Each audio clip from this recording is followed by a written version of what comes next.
What is going on there, everyone? Well, from the Washington Post, Trump campaign RNC raised record 125 million in third quarter. Whoa. You know, it's kind of funny. As much as the media and the Democrats try to manipulate everyone's brain into thinking that Orange Man is bad, this, that, and the other, that he's doing this, that, and the other, which is fundamentally just not true. The people get it. People and businesses are donating in record numbers to the Trump campaign. There's many reasons for this, and we'll discuss those too, but let's get into this story. President Donald Trump's re-election campaign and the Republican National Committee raised $125 million, wow, in the third quarter of the year. A presidential fundraising record. He's breaking records, people. The pro-Trump effort said Tuesday that it raised more than $308 million in 2019 and has more than $165 million in the bank. God.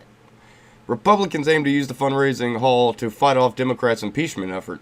Former President Barack Obama and the DNC raised just over $70 million in the third quarter of 2011. President Trump has built a juggernaut of a campaign, raising record amounts of money at a record pace. And Trump campaign manager Brad Parscale. RNC chairwoman Ronna McDaniel credited Democratic attacks on Trump for motivating supporters to donate in record numbers. I'm one of them. We are investing millions on the airwaves and on the ground to hold House Democrats accountable, highlighting their obstruction, which is, yes, thank you, highlight their obstruction, because the American people need to see exactly how much just nonsense this president is going through that no other president has ever had to deal with. And take back the House and re-elect President Trump in 2020, she said. The fundraising announcement comes as the pro-Trump efforts launched their first major advertising campaign of the cycle. Trump's team aims to devote $1 billion to his re-election. And the Democrats are not going to be able to contend with the amount of money that Trump's campaign's raising. I'm pretty positive. I haven't seen the numbers yet. I don't think all the Democratic nominees' third quarter numbers have came out as of right now. But I can guarantee you, with all of them combined, they probably still didn't reach 125 million. They're no good. They're just no good. And even I think the Democrats know that. Last week, as House Democrats launched their impeachment effort, the Trump campaign announced it would spend $8 million to air an ad attacking Democrats for trying to steal the 2020 campaign. The RNC said it would spend $2 million attacking Democrats for their support of impeachment. Good. What this should let everyone in the media know is you're doing it again. You're doing it again. You're playing right. You've been playing for years now right into Trump's playbook. Right into his playbook. You've made Trump supporters through your constant lies, blatant lies. You're supposed to be the news. You know, people are supposed to watch you to get factual information, and they've learned with a lot of these companies, especially legacy media companies, you cannot watch the news to get information, like factual information anymore. There's a few news companies, I will say, that do a fair job, you know, Fox News being one of them.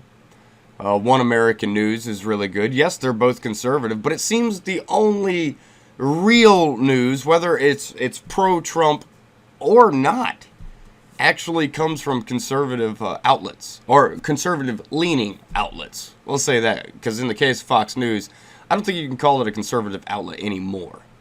It's definitely changed. Trust me, everyone who watches Fox News has seen the change. I'm not saying that's a bad thing. I think it's good to to have some bipartisan talks. It's not good to just be stuck with your tribe and be a super partisan. Not that great. not that great of a thing to do. Everyone's got some decent opinions. We need to pick decent opinions from and thoughts from everywhere, you know? Amalgamate them up into a new conservative message, which we've been doing. You can see everyone's right now, a lot of Republicans are in fear because the amount of Republicans that are retiring. No, this is a great thing. This is a great thing. Let's get the staunch old neocons and stuff like that out. Not saying that all that are leaving are neocons, but there are a few. Let's get them out, and let's get some of these newer, I'd like to say more improved conservatives in there. You know, that's a good thing. But I tell you what, if I was a Democrat now, I'd be shaking in my boots. And here is why I would be shaking in my boots. First off, the Trump campaign, through all the negative press, all the spun out of control media stories, has still raised $125 million. Let's think about the Democratic candidates, the top ones for right now. Because I've had to reevaluate the whole way I'm thinking about these Democrats and who I think is actually on top and who is not. I disagree with the way that the media and the polls are talking. I know this isn't going to be that popular, but this is just my opinion. And my opinion is pretty much Biden's out. This Ukrainian thing that's going on that they're trying to spin as Trump is doing something wrong, the actual story, which the media is trying their hardest to cover up, especially left-wing media, is that Biden did exactly what they were trying to claim the president did. The president didn't do it, though. Biden actually did it and admitted to it. He admitted it. He's lied when he said he's only talked to his son one time about it. That's an obvious lie. We know. You went golfing with your son and a couple of the Russians from his company. You didn't talk business the whole time? Impossible. That's just impossible. You couldn't have done that. That's a lie. Then you got Elizabeth Warren. Well, Elizabeth Warren is screwing herself a little bit by going so hardcore against companies like Facebook. Does she not know that they are generally on the same team? So, I mean, it's good for us on the conservative side because we generally don't like Facebook all that much either, because they like to censor us a whole lot. But she's fighting a big battle there. Plus, she's, the tax thing and all that. Yeah, let's raise taxes for everybody. Her and Bernie are both on let's raise taxes for everybody. Yes, your taxes are going up. Sorry about your luck, but we got to give free crap to illegal aliens. Yeah, unfortunately, that's how Bernie and her think. But moving on to Bernie's an old, angry communist. I don't think he's going to get that much support. He's got more support than I feel comfortable with already, to be honest with you. Why do we got so many people in this country that think communism's a good thing? Do they not read? Have they not looked at even China, Venezuela? Look at the Soviet Russia. Look at regular Russia, the non-Soviet Russia. The democratic Russia. They're not that democratic over there, to be honest with you. Not at all. And then, but Bernie Sanders. Bernie Sanders just had a procedure on his heart. He's almost 80 years old. I don't necessarily want to see my president die in office just due to old age. Excuse me. Wouldn't be a good thing. But I will tell you who is a kind of a sleeper in my opinion. And I know this isn't going to be a popular opinion. Most people are going to be like, you're out of your mind. And maybe I am. Because I'm even entertaining the thought of any of these Democrats, so I got to be a little bit out of my mind. But what it is Pete Buttigieg. I think Pete Buttigieg is going to be the big sleeper candidate. He's staying relatively quiet. He speaks well. He's staying relatively quiet when it comes to all this nonsense that goes on in the media against Trump. He stays relatively quiet. He speaks really well. He's an openly gay man.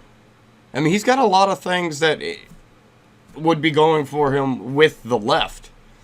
But the way he speaks and the way he carries himself, he's actually got things going for him with the moderates and the centrist. So if he can just maintain what he's doing without saying anything overly bizarre, which in my opinion, all of the Democrats have already gone way too far to the left field for me to entertain the thought of any of them actually being good for the country. But yeah, I think Pete Buttigieg may be the one we got to worry about. Not the other three big ones. Those are just your corporatists and all that. Whether they say they are or not, they are.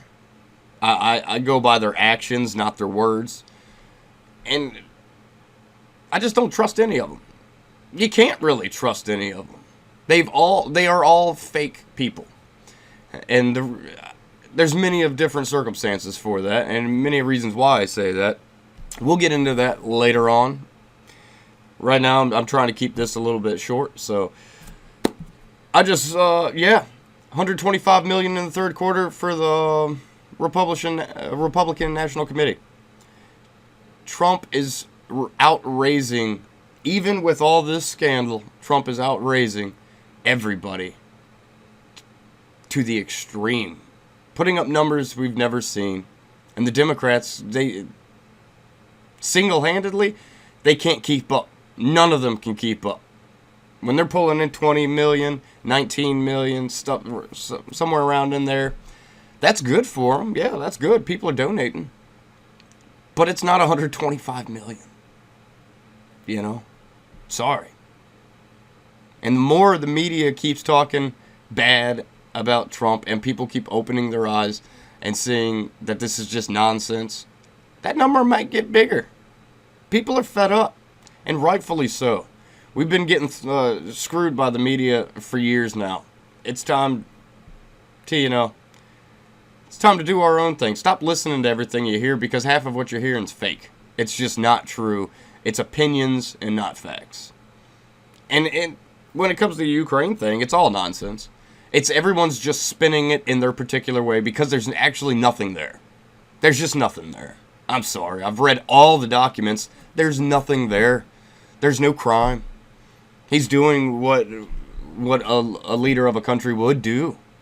He's talking to the leader of another country about anti-corruption and trying to get to the bottom of some crap that happened. Yeah, that happens. That happens.